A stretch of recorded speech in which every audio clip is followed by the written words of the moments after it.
Hello everybody, welcome to my channel चलो revision करते हैं and today we are going to study the topic compiler design.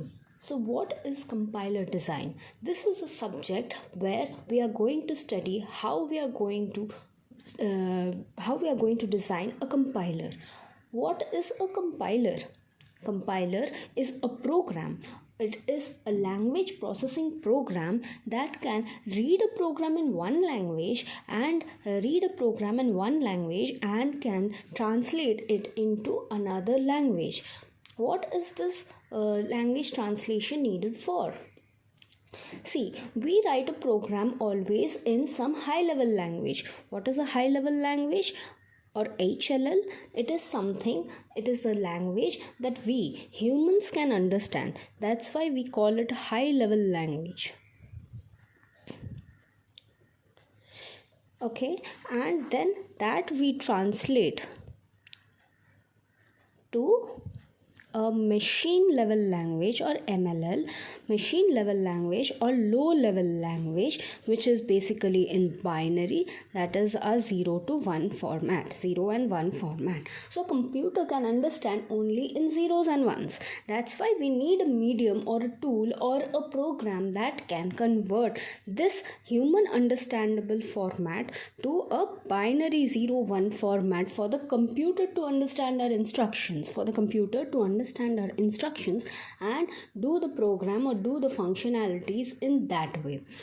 Right? So while doing this translation, we have to see that it remains equivalent.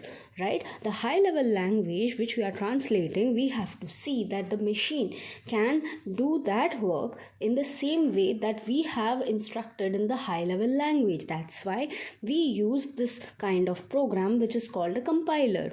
So compiler is basically that processing device or processing program that helps us to do this. Taking a source program in one language, a compiler can translate it into a target language. This is what we are going to study in this chapter. What is compiler? We got it. Now, what can compilers do? Right, first thing, we are clear that a compiler can convert from a source language to a destination language. Now a compiler has an important role in error analysis. Right, what a compiler does, it takes a whole program. Suppose our program is like in C, int a is equal to 50. Right, if a is greater than 20, printf a is greater than 20. Right, we can print something like this. So what will a compiler do when it gets a high level language like this? Right, so it will read each and every character and try to identify what is it, whether it is correct or not. If it is not correct, it will throw us errors. In every process it will throw us errors. Okay, and this whole process we are going to study in this chapter. How it is going through each and every character, what are these characters, how is it understanding, how can we get through each and every term, whether it's correct or not, syntax is correct or not, and how it can generate that 0-1 format. Right, now we can also see that there are some other translating devices like interpreter. It is also a language processing software or program.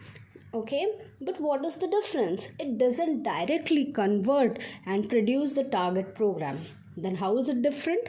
It translates but performs the operation same like a compiler, but on each and every line or each and every statement it performs the same operation. It translates each and every statement.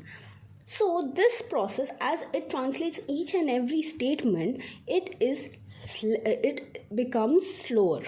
Okay, so it becomes slower than a compiler, but it is good in error diagnostic. Obviously, when it goes from one statement, it carries the errors also and shows it to the user.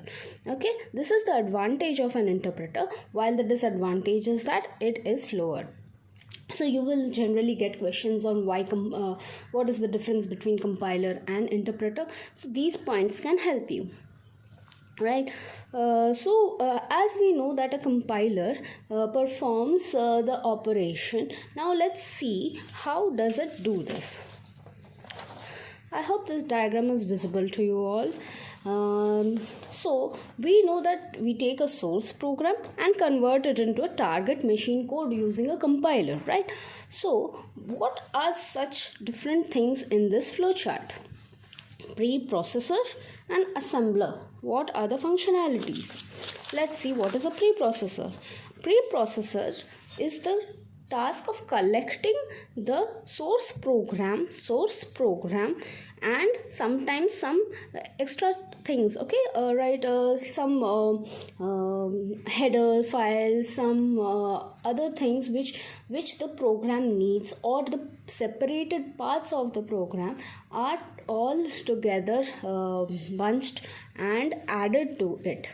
Okay, so these are those things which are required by the program before it can be called as the complete program. So first these preprocessors are added. Okay, suppose like in C we write like include dot we include math dot header, right? So what happens, this math file is added to whatever code we have written, right? And that totally becomes our program which needs to be compiled to 0-1 format, right? This is the process. This is the preprocessor. And the modified source program comes to us. This modified source program is now taken by the compiler that provides a target assembly program, right? It provides a program which is much closer to a machine, but it forms a machine assembly program, after which we generally use an assembler that helps to find a relocatable machine code. Like we generally use this part of the process in languages like Java.